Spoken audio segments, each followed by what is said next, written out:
နဲ့ပတ်သက်ပြီးတော့ customer အများစုအမှတ်မှားတာတစ်ခုကတော့မြင်းကောင်းရေပိုများလို့ရှိရင်ရေထွားပိုကောင်းမယ်ထင်တာပါပဲဒီလိုထင်နေတော့လူကြီးမင်းတို့အသုံးပြုမဲ့ပတ်စံတွေကအလကားဖြစ်သွားနိုင်ပါတယ်တကယ်တော့မြင်းကောင်းရေအားပိုများတာဟာရေထွက်တဲ့ပမာဏနဲ့ဓာတ်ရိုက်မဆိုင်မဲနေရေကိုဘလောက်အနက်ကနေအပေါ်ကိုရအောင်တွန်းတင်နိုင်မလဲဆိုတဲ့မော်တာရဲ့ရုံးအားကိုပြောတာပါရိုးရိုးရှင်းပြောရမယ်ဆိုရင်တော့မြင်းကောင်းရေအားပိုများတာဟာရေကိုအပေါ်တွန်းတင်ရမယ်မီတာဟတ်ပိုများများသုံးလို့ရတာပဲဖြစ်ပါတယ်။ဥပမာအနေနဲ့ဒီပတ်နှစ်ခုကိုရှင်းပြပေးပါမယ်။ပထမဆုံးမြင်းကောင်းရေ2ကောင်ပတ်ကိုကြည့်ပါ။လူကြီးမင်းကဒီ2ကောင်ပတ်ကို2မီတာမှာပန့်ချမယ်ဆိုရင်တနာရီကို16မီတာကျူဟာဝါအထိရေထွက်ပေးနိုင်ပါတယ်။ဒီဘက်ကမြင်းကောင်းရေပိုကြီးတဲ့3ကောင်ပတ်ကို2မီတာမှာချမယ်ဆိုရင်သူက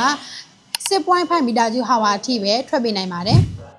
ကိုရေတင်မဲ့အမြင့်ကအရန်မြင့်နေတော့ဒီဘက်က3ကောင်ပတ်နဲ့3နာကပို့အဆင်ပြေပြီးတော့ရေတင်မဲ့အမြင့်ကတိတ်ပြီးတော့မမြင့်ဘူးဆိုရင်တော့ဒီဘက်က2ကောင်ပတ်နဲ့3နာကပို့ပြီးတော့အဆင်ပြေပါတယ်။ဒါကြောင့်မလို့လူကြီးမင်းတို့ကဆိုလာရေပတ်စနစ်ကိုတက်ဆင်တော့မယ်ဆိုလို့ရှိရင်အသုံးပြုမဲ့တွင်းနေထားရဲ့လိုချင်တဲ့ရေပမာဏရေကိုတခြားတွက်ချက်ပြီးမှကိုက်ညီတဲ့ဆိုလာရေပတ်ကိုစီစစ်ပြီးတော့ရွေးချယ်မှာပဲဖြစ်ပါတယ်။လူကြီးမင်းတို့ရဲ့လုပ်ငန်းဒါမှမဟုတ်အိမ်သုံးအတွက်ဆိုလာရေပတ်စနစ်ကိုတက်ဆင်ကျင်နေဆိုရင်တော့ညီမတို့ရဲ့ Universal Solar မြန်မာကိုဆက်တွဲပြီးတော့အသေးစိတ်တွက်ချက်ပြီးတော့ဆိုလာရေပတ်စနစ်ကိုတက်ဆင်နိုင်ပါပြီရှင်။